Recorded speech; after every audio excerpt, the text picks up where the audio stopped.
How did Sam Little become Sam Little? Sometimes to get to the end, you have to start at the beginning. Early childhood, sexual abuse, physical abuse.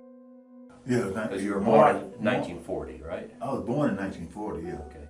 He went to reform school for stealing a bicycle. It's called Boys Industrial School in Ohio. His family will also tell me he was nothing but trouble even before he went there.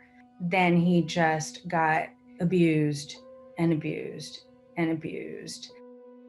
He grew up in Georgia. His mother was 16 when she was pregnant, and she was in the sex worker industry. The victims that he chose were very vulnerable. They were sex workers.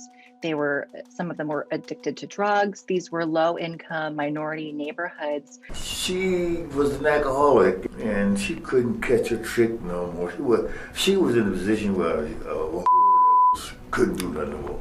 It's his longtime girlfriend, Aurelia Jean Dorsey. And he met her in jail in 1970. And that was who was shoplifting all the goods that allowed him to travel from state to state to state, city to city, killing these prostitutes. So he was a thief by day and a killer by night. It was in 1970 when things really change. The first victim I had was by January, February of 1970. Okay. Over in Miami, Coconut Grove, Miami. Yeah. First killing. Did you know that you wanted to kill her? Yeah. Yeah, I had desire, strong desire to kill her. January 31st, 1970, Little killed his first victim, Mary Brosley. This was the start of a 35-year killing spree, which Little claims resulted in 93 murders. So why did he start? Well, for one, only 4 years earlier, he had been arrested for assaulting a different woman. Yet Little's interviews with investigators and the media revealed another motivation for not only how he ended up choosing his victims, but how he killed them. One of the themes that we believe in reference to Sam Little was the neck. He was excited by the victim's neck. You had that desire before that? I had it, Yeah. but it wasn't. But you never did it all the Never way? did it. All the way? No, never Just did the it. choking, but never all the way to death? Never all the way to die. Okay. Interestingly, Sam Little's last known murder occurred in 2005. That was 7 years before his eventual capture. So why did he stop?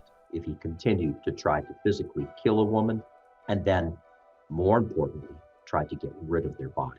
Sam Little's criminal career of sexual assault and murder can be characterized in many ways, but how Little himself views what he did, well, that's something he was very particular about. In his own mind, he wanted to be known as a killer rather than somebody that would have to take by force sex from a woman. North Little Rock. Tell me what that girl looked like. Oh man, I loved her. He would say, well, killing somebody is no different than stealing a cookie from a cookie jar because every sin is the same, and that's Jesus and that's the Bible. And I said, actually, I think there's kind of a hierarchy. What's the first commandment? An answer. Don't wave this book around as a justification for killing women if you never read it. He was killing women for sex. That was sex for him. Why did you look down here? I was trying to find a place to put the body. Oh, I see. Beginning in 2018 and already serving life sentences for multiple murders, serial killer Samuel Little decided to confess to his killings in a series of interviews. This helped investigators solve many unanswered questions about numerous cold cases. What was truly amazing, though, was Little's ability to recall details of his crimes from decades earlier. When we were speaking to him, he would go from talking to us in the third person to all of a sudden being there. He would have a far-off look as if he's right there doing it. He was able to say specifically where he dumped her body, down a hole. Little also shocked the world by actually drawing sketches of his victims, which investigators have been using to solve these cold case murders. He remembered some of the names of the victims. He remembered wardrobe. He remembered buttons on some of their clothing and zippers. This went back all the way to the 1970s. It takes a special type of intelligence to have that ability. The people who interviewed Sam Little found themselves in a unique position. They were there to find out more information about these killings. Yet in the process, they became close to a brutal murderer. Despite any pleasantries or bonding, don't for 1 second think that interviewers ever forgot who they were speaking to.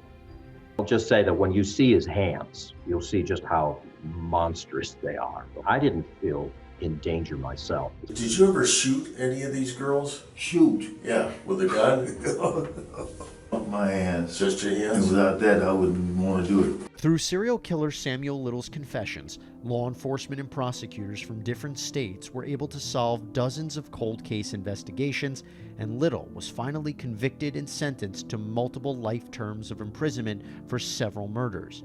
At the time of this taping, over half of his killings have been confirmed. Is it possible, though, that Little told investigators everything? Or could he be responsible for more killings that we don't know about? I believe he's responsible for about the number that he actually said, 93.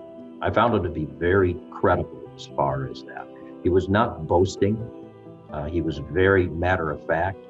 He wasn't trying to be the worst of the worst. My only suspicion is that there might be men. Tell me about Mary Ann. She's what you nowadays they call a transgender. There are 3 transgender women in his victims in the confessions. If there are victims he did not confess to, I think there were men. Sam Little may have provided much needed closure to both law enforcement and the victims' loved ones, but in the end, it never changed who he was or what he did. Mr. Little is not sorry about anything that he did. He was, at one point, trying to say that he felt bad for the women that he killed. Samuel Little died in 2020.